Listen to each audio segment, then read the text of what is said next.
So as markets begin to signal signs of recessions, what are steps that some beginners can take to prepare? We all know one thing: we can't predict the future, and we don't know if markets will have another leg up.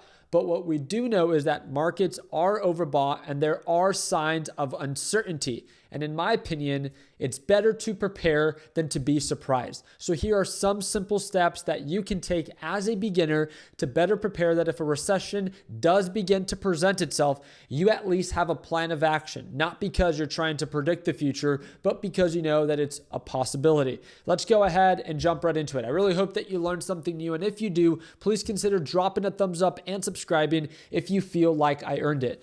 Jumping into the Mumu trading application, I want to use nvidia as an example. Well, Ricky, markets are strong, right? I agree. Markets are still incredibly strong, especially on the larger time frame. We can see that nvidia on the 4-hour time frame is still very bullish, but it would also be naive to say that it hasn't been showing signs of weakness, with nvidia going from highs of $212 per share all the way down to lows of $180 and showing signs of lower highs and lower lows.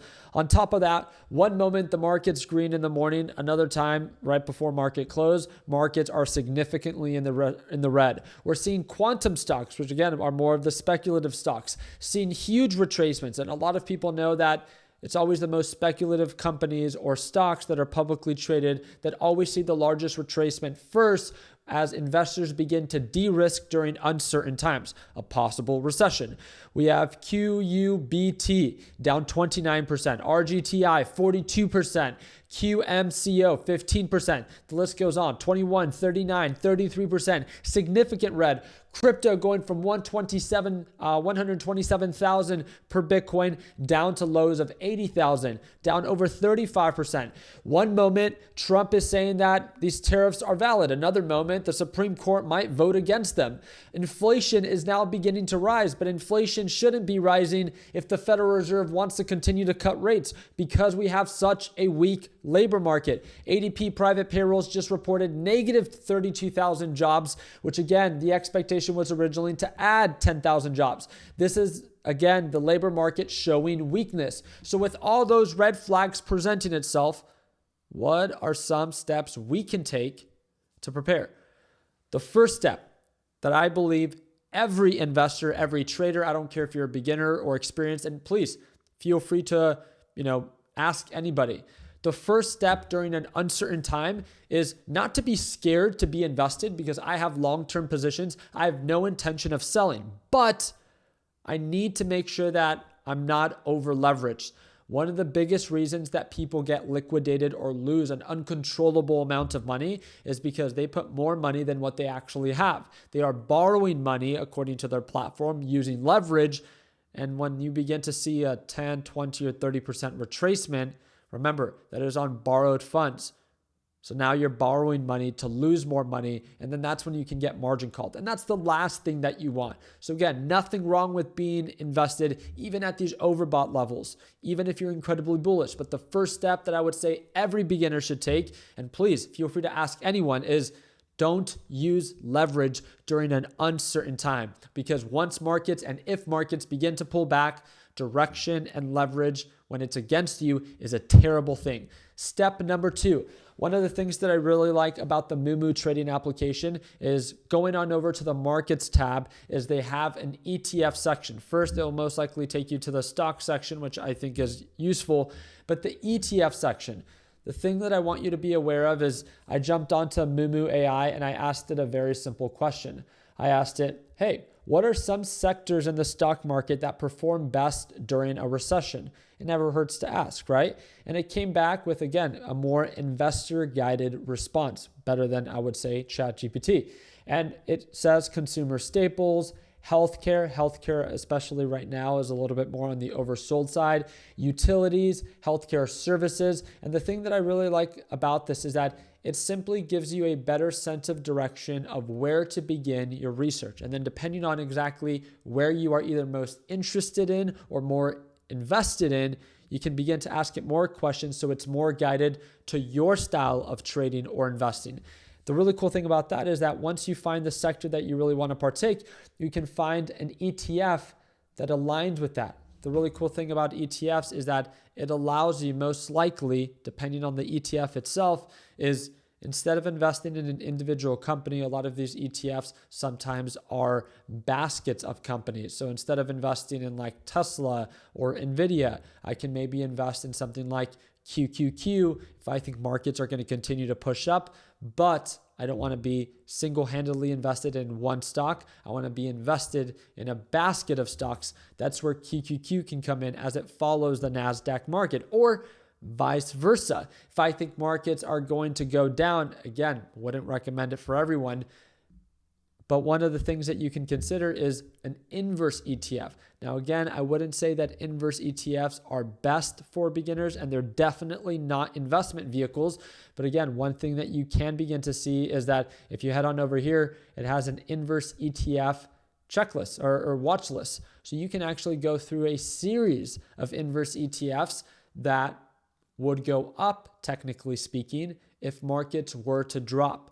So again, as you're invested long-term, it doesn't mean that you need to sell those positions, but if you have capital on the sidelines because you're not over-leveraged, then a way that you can hedge those long-term plays if they begin to kind of sell off is that I can take intraday plays, or depending on your intention, you can take trades on these inverse ETFs that then will go up as those long-term investments will go down. SQQQ is a triple leverage inverse ETF of the NASDAQ market that's very popular.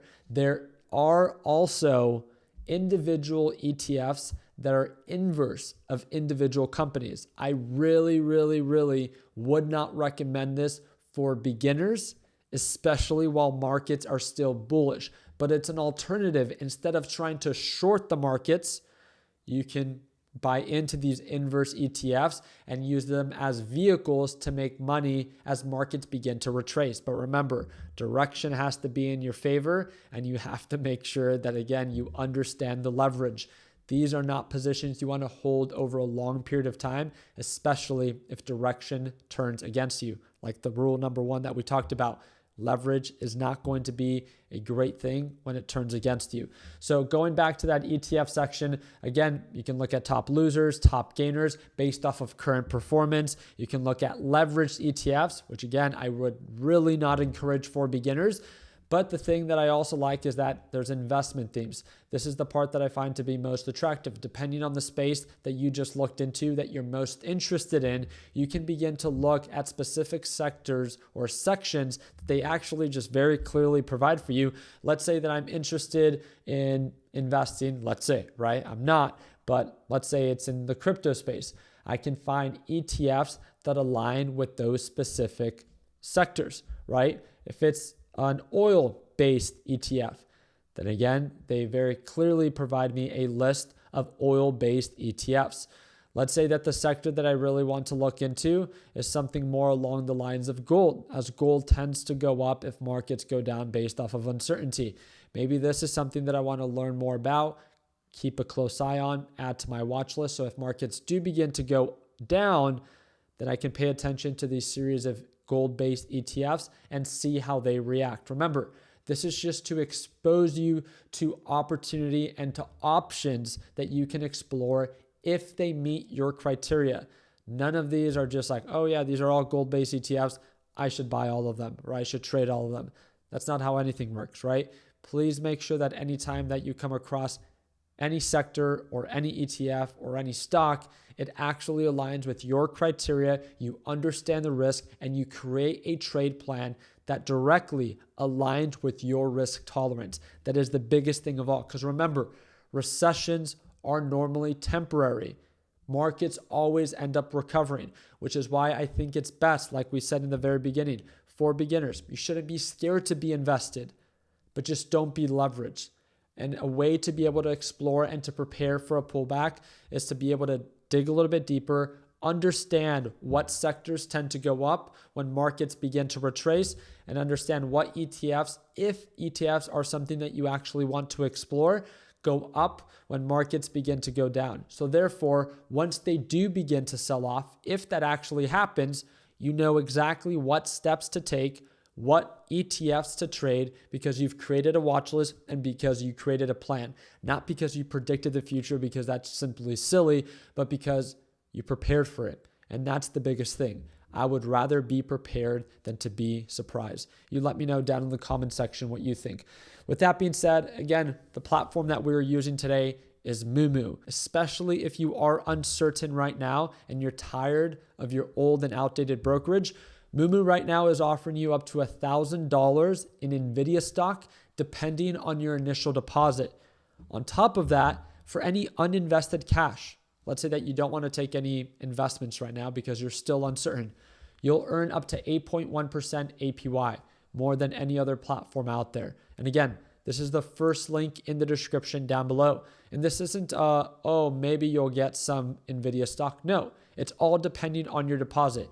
If you deposit $2,000, you get $50. If you deposit $10,000, you'll get $300. If you deposit greater than $50,000, you'll get $1,000 of nvidia stock based off of your initial deposit. And again, up to 8.1% APY on any uninvested funds. Again, if you want to learn more about it, first link in the description down below. But again, I just wanted to take some time as markets begin to show those red flags of uncertainty. It's not that we can predict the future, but you can always take the steps to prepare. You guys let me know down in the comment section if you would like to see more videos like this, and maybe I can make a video on how to actually set up the Mumu trading application for those that end up making the move. And reminder, you can have more than one trading application. So if you're thinking about switching, why not just consider opening up another one, testing out Mumu, and seeing if it's a good fit for you. I appreciate your time. Hope that earned a thumbs up. Please consider subscribing. And like always, let's make sure that we end the year on a green note. Take care, team.